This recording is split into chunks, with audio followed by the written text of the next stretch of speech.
Meet Sarah. She's 29. She makes $52,000 a year as a marketing coordinator, which means she's good at her job and underpaid for it. She's been telling herself she'll start investing seriously since she was 24. She has $847 in a savings account and a Roth IRA she opened 3 years ago with $200 and then forgot about. She is not bad with money. She pays her bills on time. She doesn't carry credit card debt. She meal preps 3 nights a week. She knows what a Roth IRA is. She just hasn't been able to make the thing that's supposed to happen actually happen, which is money accumulating in a place where it can grow. Here's what changed 8 months ago. Sarah stopped trying to save what was left over and started investing before she could see the money. $200 every other Friday straight into a Vanguard Total Market Fund. She never adjusted her budget. She never felt the absence. The direct deposit hit, $200 left before she could allocate it anywhere, and she spent the rest exactly the same way she always had. 8 months later, she has $200 invested. And something strange happened when she crossed that line. It wasn't just that the number got bigger. Something shifted in how she feels about money, about time, about the future, and that shift, that specific psychological crossing, is what this video is about. Because the data on what happens after $10,000 is genuinely remarkable, and almost nobody explains why. My name is Grant, and this channel exists to show you the math that gets left out of the personal finance conversation. Hit subscribe before we go further. What I'm about to show you is the single most important financial milestone most people will ever hit, and most people don't know it's coming. Quick one before we start. Do you have your first $10,000 invested right now? Not in savings, not in your 401k employer match that you can't touch, not in equity in a car. Invested in a brokerage or retirement account. Comment yes or not yet. And stay with me either way because this video applies differently to each group. Now here's what makes $10,000 special. It's not an arbitrary number. It's the threshold where compound interest stops being theoretical and starts being visible. Let me show you what I mean. There's a math pattern that emerges right around the $10,000 mark that permanently changes the speed of your wealth accumulation. I'm going to show you the exact numbers. But first, I need you to understand why the years before $10,000 are so painfully slow. Because that's what most people give up on. When you have $1,000 invested at the S&P 500's historical average of 10% annually, you earn $100 in a year. That $100 takes 12 months to arrive. In that time, you made $833 per month from your investment. That's the price of a fast food combo. It feels like nothing because it is nearly nothing. The investment isn't working. You are working. 100% of your progress is coming from what you put in, not from what the market is adding. This is why most people quit before $10,000, not because they're irresponsible, because the feedback loop is so slow it doesn't feel real. With $5,000 invested at 10%, you earn $500 in a year. Better, but $41 a month, still barely a blip, still mostly you doing the work. At $10,000, you earn $1,000 in a year. Now you're adding $83 a month just from the market. That's a car payment, a utility bill, a grocery run. The investment has become a coworker, a bad one, barely contributing, but at least it's showing up. Here's where it gets interesting. At $25,000, the market is generating $208 a month. At $50,000, $416 a month. At $100,000 at that same 10%, you're pulling $833 per month from the market without touching a paycheck. That's rent in a lot of cities. That's a meaningful second income. And your job at that point is just not to wreck it. The acceleration is real, but here's the thing nobody maps clearly. The jump from $0 to $10,000 feels like pushing a boulder uphill. Because it is. You're doing all the work. The market is barely helping. And every month where the market drops and your balance goes down, it feels like you did the work and someone took the result. And here's the thing I haven't told you yet. What happens inside your brain when you cross $10,000 is just as important as what happens in your portfolio. The behavioral data on this is as interesting as the financial data. I'll come back to it. Let's look at the timeline more carefully, because this is where the math breaks people's expectations. Someone contributing $400 per month at 8% conservative returns. $0 to $10,000 takes approximately 23 months. Call it 2 years of grinding with almost no visible help from the market. $10,000 to $25,000 takes another 28 months. Still slow. The market is helping now, but it's not dramatically different yet. $25,000 to $50,000 takes approximately 30 months. $50,000 to $100,000 takes approximately 27 months. Now look at what happens next. $100,000 to $200,000 takes approximately 22 months.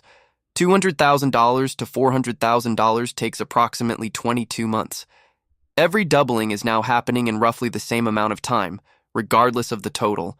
Your $400 per month contribution, which drove everything in year one, is now a minor factor in its own equation. The machine you built is doing most of the work. Charlie Munger, Warren Buffett's late business partner, said it best. He told a crowd in the late 1990s that the first 100,000 is a grind. You have to do it. You have to sacrifice whatever you need to sacrifice to get there. And after that, you can ease off the gas a little. Adjusted for today, that's roughly $200,000. But the principle is permanent. The first chunk is the hardest because you're the engine. Everything after it gets easier because the engine switches. For most people, $10,000 is the first place where you can feel the engine starting to warm up. Let's check in on Sarah. She's at $2,200. It's been 8 months. She does something one evening that I want you to pay attention to. She opens the app, looks at her balance, and instead of doing what she used to do, wince slightly at how small it seems. She feels something else. Something closer to calm. Not pride exactly. Something more like proof. The thing is working. The transfers happened. The market moved the number without her doing anything. The system is real. Research from the University of Arizona published in 2022 tracked 800 individuals over 5 years and measured emotional relationship with money at different portfolio sizes. The reduction in financial anxiety was measurable and significant at 2 thresholds: 3 months of emergency fund and $10,000 invested. At those 2 points, people reported making better spending decisions, being less susceptible to impulse purchases, and feeling more confident in salary negotiations. You don't just get richer after $10,000, you get calmer, and calmer people make better financial decisions. Which means the portfolio growth and the behavioral improvement compound together, not separately. Has anyone here experienced that shift?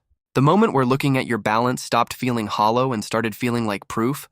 Comment yes if it happened to you. And if you know the number where it happened, your specific milestone, tell me that too. I'm building something with this data.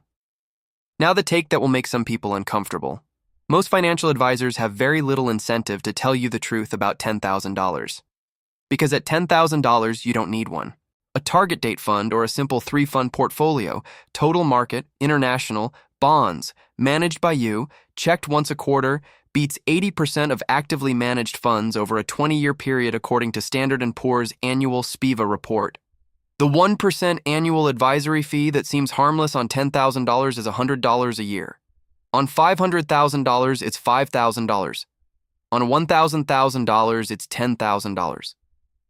Compounded over 30 years, the cost of that advisory relationship on a $1 portfolio is over $300,000 in lost growth.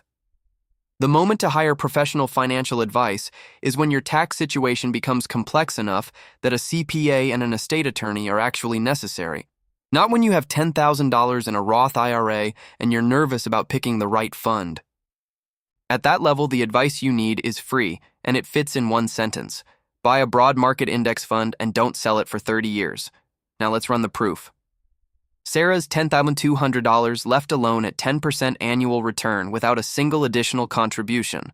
By age 60, it's $135,000. If she keeps her $400 per month contributions, it's $1.4 million. Compare that to James, same age as Sarah, same income. He's been thinking about starting for 3 years. He has the $10,000 too, but it's in a savings account. He's been waiting to understand investing better before he puts it anywhere. Every year he waits, the gap between his future and Sarah's future grows.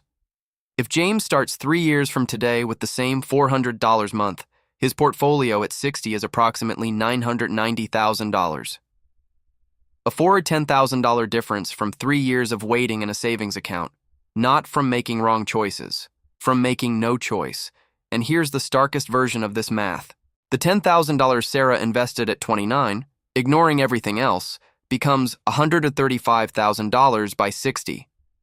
The $10,000 James never invested by 32s because he was waiting to feel ready becomes $0. That's the only difference between understanding compound interest and experiencing compound interest. Acting before you feel completely ready. The formula for actually hitting $10,000 if you haven't yet. 3 things. None of them complex. First, automate before you see it. Pick a number between $100 and $400 that makes you slightly uncomfortable and set a recurring investment on payday. The exact amount matters less than the consistency. A $150 automatic investment every 2 weeks beats a $500 manual investment that happens when you remember, which means it happens 3 times a year. Second, open the right account. A Roth IRA for most people under income limits. It grows tax-free, withdrawals in retirement are tax-free, and contributions, not earnings, can be taken out penalty-free if you truly need them. It is the best financial account the U.S. tax code offers most people, and only about 19% of working Americans have one. Open one today. You can fund it and invest it in 15 minutes. Third, choose boring on purpose. Total Market Index Fund. Done. Not a single stock. Not crypto. Not a promising sector ETF. The total market, every 2 weeks, for the next 30 years. If you can do those 3 things and not stop doing them when the market drops, you will be wealthy. That's not a prediction. That's what the 100-year track record of the American market has produced for every person who followed it. Sarah is 35 now. 6 years since we met her, she has $58,000 invested.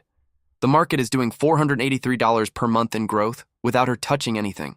She started a new job last year and negotiated up 12%, partially because the cushion of her portfolio made her less afraid to ask. She declined the supplemental insurance products her HR department offered because she ran the math and they were bad deals. She made 3 financial decisions in the last year that would have gone differently if she didn't have $58,000 in the background. The money isn't just the number, it's the decisions the number enables. Every dollar invested is a dollar that slightly reduces how much you need this particular job, this particular lease, this particular salary. Not dramatically, not immediately, but every dollar is one more share of your own time, purchased in advance. I want to know where you are. Not judgment, just data. Comment your situation. Under 10K, at 10K, or over 10K. And if you're under, what's the one thing between you and the first 10,000? Tell me. I read all the comments and I'll answer yours. The math is clear, the account is simple, the fund is boring. The thing standing between most people and the financial life they want isn't lack of income, lack of knowledge, or lack of access. It's the gap between knowing what to do and actually doing it before feeling completely ready. Sarah wasn't ready. She wasn't confident. She wasn't sure about the market. She set up the transfer anyway. 8 months later, the math is doing the arguing for her. I'll see you in the next one. This is not financial advice. Consult a qualified professional for decisions specific to your situation.